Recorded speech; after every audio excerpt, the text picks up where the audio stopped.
Samsung অ্যাপেলকে চিন্তায় ফেলে দিচ্ছেন ইলন মাস্ক। স্মার্টফোন দুনিয়ায় আসছে এই মার্কিন ধনকুবেরের প্রতিষ্ঠান টেসলা।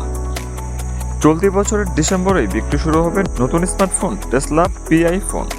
গাড়ি এবং মহাকাশ শিল্পে একটি সাফল্যের পর টেসলা অদূর ভবিষ্যতে স্মার্টফোন শিল্প সফল হবে বলে ধারণা করা হচ্ছে।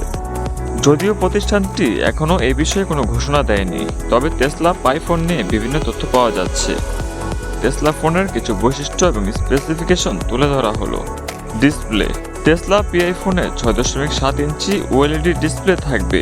এই ডিসপ্লেতে 558 পিপিআই পিক্সেল ডেনসিটি ও 120 মেগাহার্টজ রিফ্রেশ রেট থাকতে পারে। সর্বোচ্চ 1600 নিটস ব্রাইটনেস পাওয়া যাবে।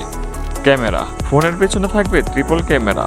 এই ক্যামেরায় থাকবে 50 মেগাপিক্সেল প্রাইমারি সেন্সর। সেলফি ও ভিডিও কলিংয়ের জন্য থাকবে 40 মেগাপিক্সেল সেন্সর। ক্যামেরার বৈশিষ্ট্যের মধ্যে dual pixel, PDF, dual LED, dual tone flash, HDR, photo, panorama, portrait, cinematic mode এবং স্টেরিও সাউন্ড রেকর্ড অন্তর্ভুক্ত থাকতে পারে।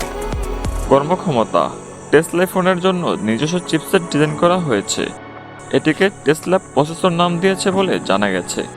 জিপিইউ এর জন্য টেসলা তার নিজস্ব টেসলা জিপিইউ ব্যবহার করেছে।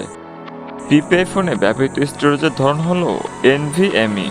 ব্যাটারি: টেসলা পিআই ফোনে থাকতে পারে 5000 mAh ব্যাটারি। প্রিমিয়াম সেগমেন্টের এই ফোন উন্মুক্ত করবে টেসলা। ডিজাইন: টেসলা পিআই ফোনের উচ্চতা 156.8, প্রস্থ 72.1 এবং পুরুত্ব 7.6 হতে পারে। এই ফোনের ওজন প্রায় 240 গ্রাম। দাম: এই ফোনে থাকতে পারে 8GB র্যাম ও 512GB স্টোরেজ। 70 থেকে 80 হাজার টাকার মধ্যেই বাজারে আসতে পারে টেসলা পিআই ফোন।